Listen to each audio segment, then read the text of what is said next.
Hello, Untamed Intimacy family. I am so excited to be back here with you today.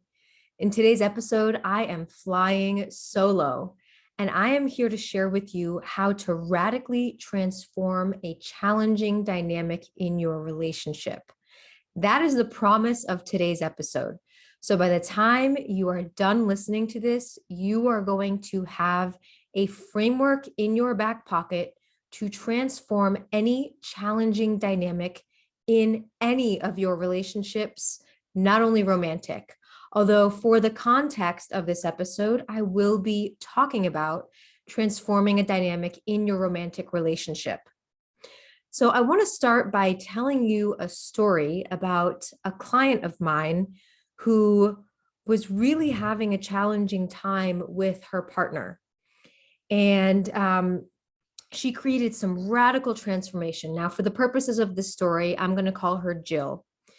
So Jill and her partner have been together for a while, and they've had a very dynamic partnership, a lot of ups and downs, on the edge of annihilation, in deep love. And one of Jill's pervasive emotional states that she recognized within herself was frustration and irritation. In other words, she often feels frustrated in her life. Sometimes it's with her partner, sometimes it's with herself or her mom or her sister, her work. This has just been an emotion that has been very prevalent in her life. And so in this particular coaching session, she was telling me about frustration that she was feeling with her partner. And one of the mistakes that I see people make often, and that I have made many times myself, is that when we feel these frustrating emotions, these challenging emotions, our instinct is to look to see what's wrong or what needs to be changed in the other person. It is so much easier to look outside of ourselves and say, well, you know what, if they only did this, or if they would just stop doing this, then I could feel at ease, happy, loved, etc. And this is a losing proposition because we do not have control over anyone else. I'll say that again. We do not have control over anyone else. We don't have control over our partners, what they're going to say, how they're going to show up or respond. And so often we make the mistake of letting our emotional state and well-being rest in the hands of our partners or someone else. And we say, I'll be happy when. Why can't they just do this or not do this? So that's the first piece that I want to debunk and bring our awareness to, is that we often behave in this way and we wonder why we don't have the relationship we desire. So let's go back to Jill. So she was telling me about this instance in which she felt really frustrated with her partner, and she felt the need to control his process, to control how he responded to things. And so I brought her through this meditation where I first had her become aware of the sensations in her body as she told this story. And as she became aware of the sensations, she was just in the present moment, feeling the sensations. And all of a sudden, these sensations started to arise that had her feeling lightheaded. And I learned after the fact that she felt like she was going to faint. So here's what happened inside of her. And I'm sharing this because she shared all of this with me after, so I have context into her experience. And I'm going to show you a very important lesson from what she experienced and created. So in this experience, she became aware of sensations. She was feeling sensations. She was feeling hot. She was feeling lightheaded. And in the past, when these sensations would arise, in every other situation, she fainted. So she actually lost consciousness. She left her body and she would pass out. But in this particular meditation where I was guiding her, she became aware of the sensations. And because I was guiding her to slow everything way down, she then saw that she was at a crossroads. So there was a fork in the road. And she became aware of the fact that every other time in the past, when she felt these physical sensations, in her mind, it meant panic. Like she needed to panic to try and hold on to things so that she wouldn't pass out, which inevitably then led her to pass out. But in this meditation that I guided her through, because things were slowed down, she recognized, okay, I feel these sensations. And every time in the past, when I would feel this, I would hold on, hold on, hold on, so I wouldn't pass out, and then I would pass out. But what if these sensations don't have to mean that I need to panic? Can I just sit with it? So she sat with it. She saw the fork in the road and she took a different path, different than the one she took in every other instance in the past. She sat with it. She felt the sensation. She was present. She felt the heat rise in her body. She watched her thoughts. She slowed things way down. She saw this other choice and she took this other path. She sat with the sensation some more. And then as she did that, she made it through to the other side and she didn't pass out. She didn't faint. And as we concluded the meditation, she had to gather herself and come to and recognize she was here, she was okay. And as she did that, she felt this celebratory energy wash through her, where she had recognized that she made a different choice. She saw something different for herself and she took it. And then she created an entirely different result, a new reality where she didn't faint, where she made it through. She watched herself. She watched herself make a new choice. And then she felt the celebration wash over her. She actually reported to me that she felt high after, like she just felt like, whoa, I'm in a completely different world. That was trippy. So this is a really important lesson and story because what she demonstrated in her slowing down, in her choice, was that she saw an old reality rise up inside of her where she felt these sensations. And in the past, she used to make these sensations mean panic and that she needed to grasp on and hold on for dear life, which would then cause her to faint. She saw that rise up. And because she slowed down, she also saw another choice. Well, what if I don't have to panic? What if I don't have to hold on to this and try and control the situation? And in seeing that choice, she chose something different.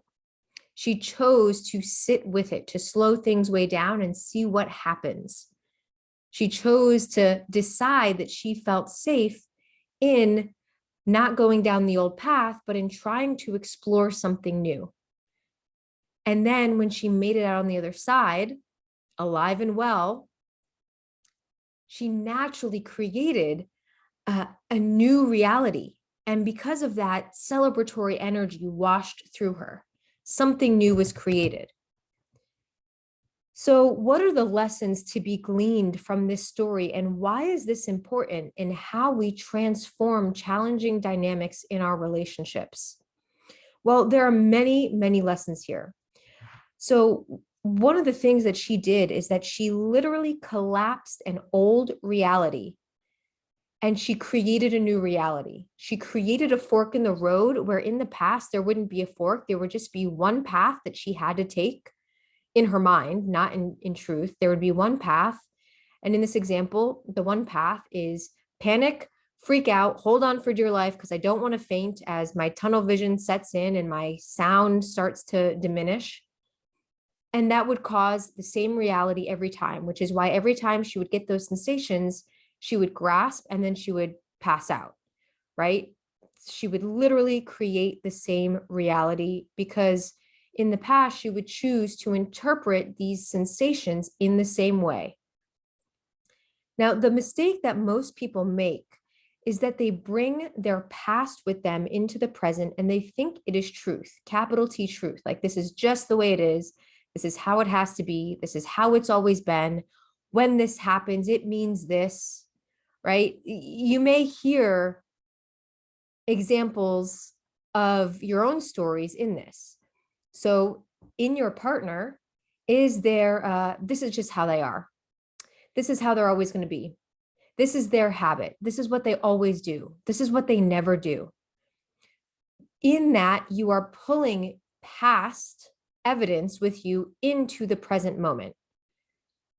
And by pulling past evidence with you into the present moment of this is just how they are, you are literally recreating that reality. Because in your mind, there is no other possible way for you to see that. There's no possibility that exists that says, well, okay, yes, these series of things are happening, but it doesn't necessarily mean X. So we'll give a trivial example. Okay, so you might have an example of, gosh, I asked him to take the trash out and he hasn't, and he never does. He never remembers. It means he doesn't love me. It means he doesn't value me. It means he doesn't respect me. It means he doesn't care. All him not taking the trash out means is that he didn't take the trash out. In truth, objective truth, if he didn't take the trash out, then it means that he didn't take the trash out. Period, point blank. We so often have the habit of saying, well, because this, it means this. And our mind goes into interpretation, meaning making, storytelling. And when we do that, it creates a new reality in which, because he didn't take the trash out, he doesn't care about me. He doesn't respect me. He's never going to be the kind of provider and partner that I desire. He's not like this other person. He's not like so-and-so's partner or this character on TV. He's not like my father or whatever story it is. So you see that from one simple thing, we create an entire world that is rich with a reality that may or may not be true. So the mistake is so many of us bring the past into the present and then we lay a meaning onto it.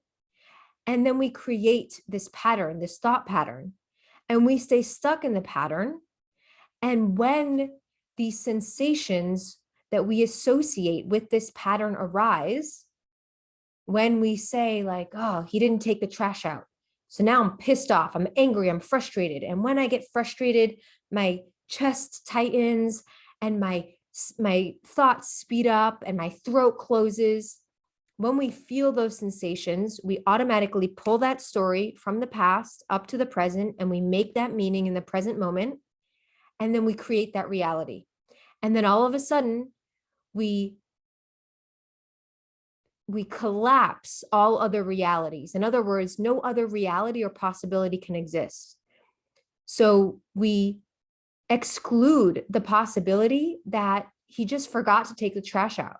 We exclude the possibility that he had a really hard day at work and that taking the trash out wasn't the first thing on his mind because he's trying to figure out how to fix the deal at work.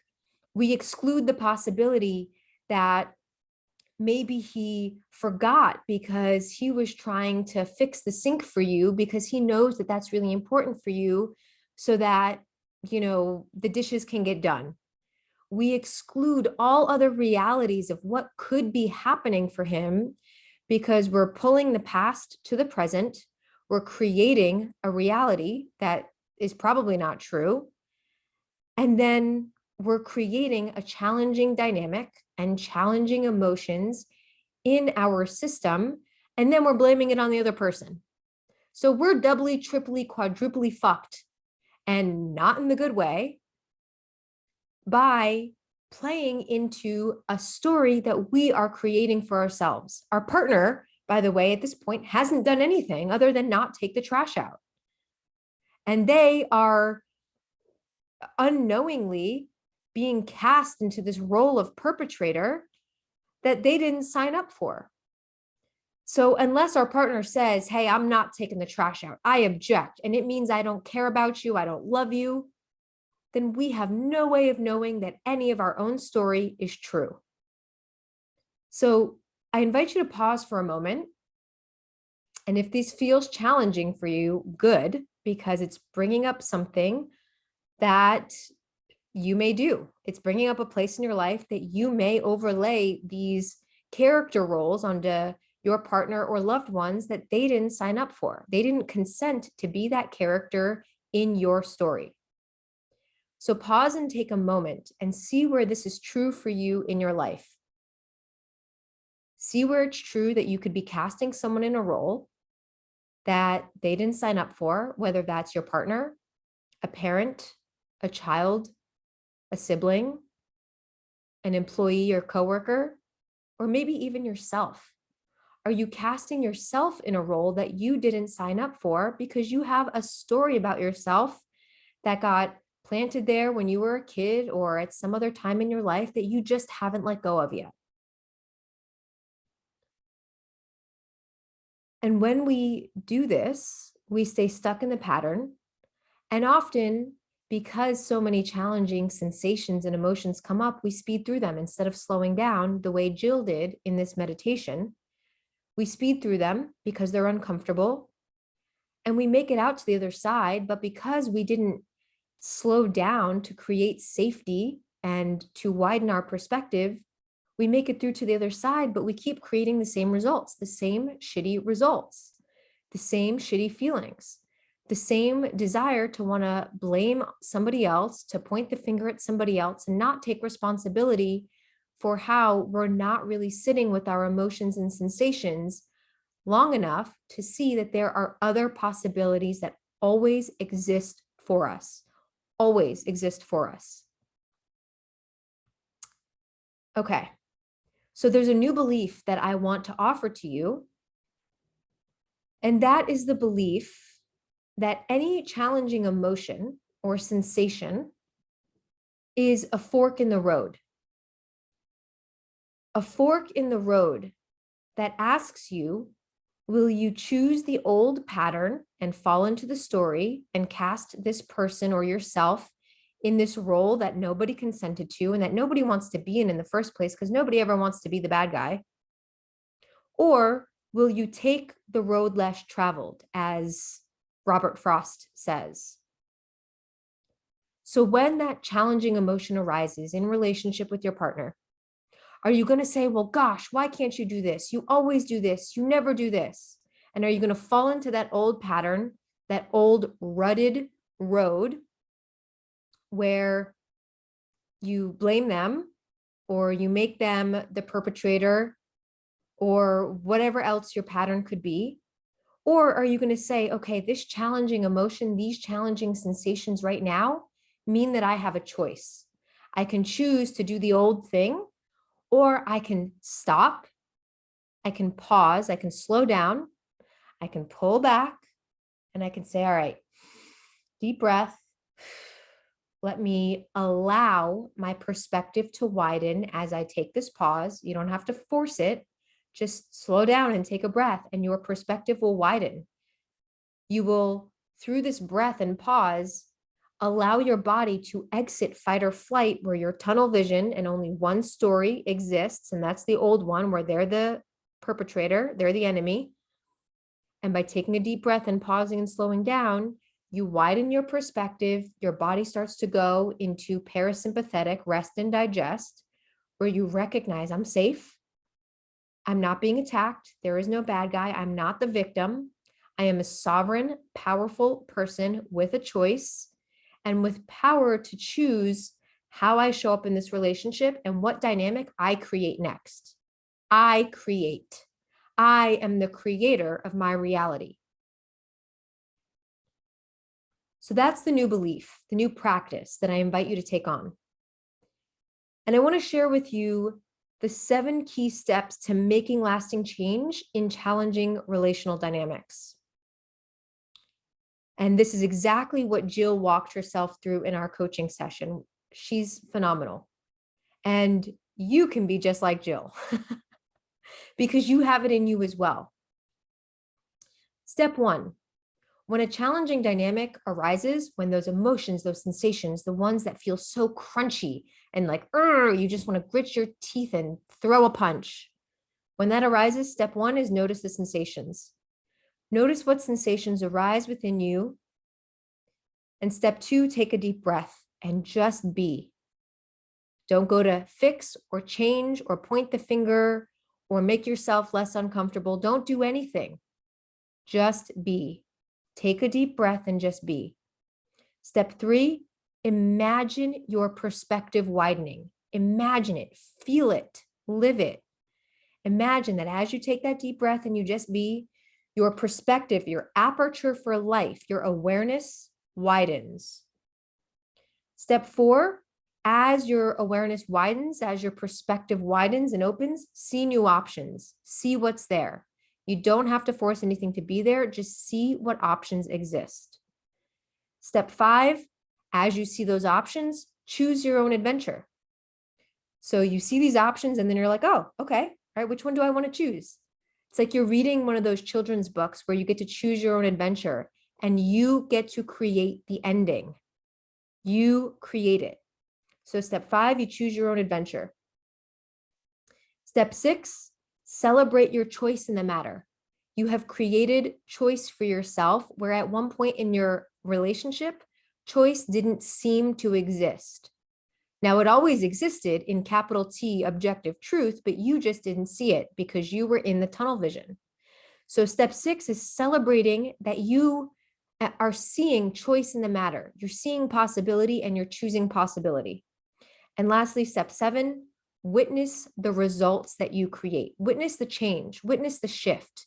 Because as you witness, you create a metacognitive awareness that you are a powerful ass creator, that you create your life, that you create your relationship, that you have power to shift a dynamic single-handedly, and that you get to witness that you're a badass and that you just created something different after months, years, decades of doing something different that created results that you didn't like.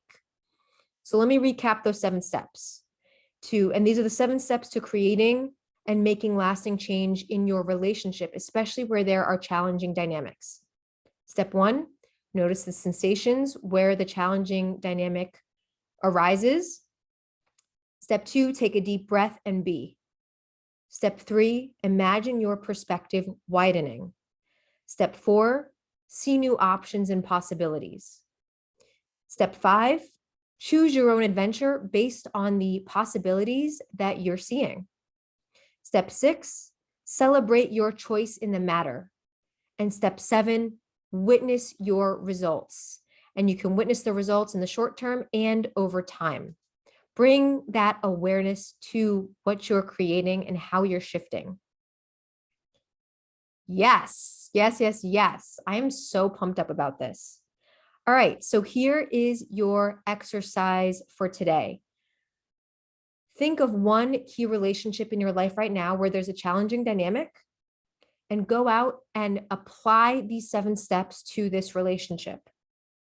Apply it, try it, re-listen to this episode, bookmark it, write these steps down, keep them handy, keep them in your phone, keep them on a piece of paper in your journal, and apply this to one key relationship the next time a challenging experience arises for you.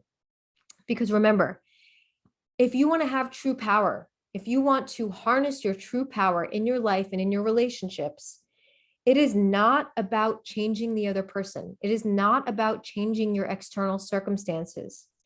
It is about seeing the choice that always exists within you, because that is true freedom.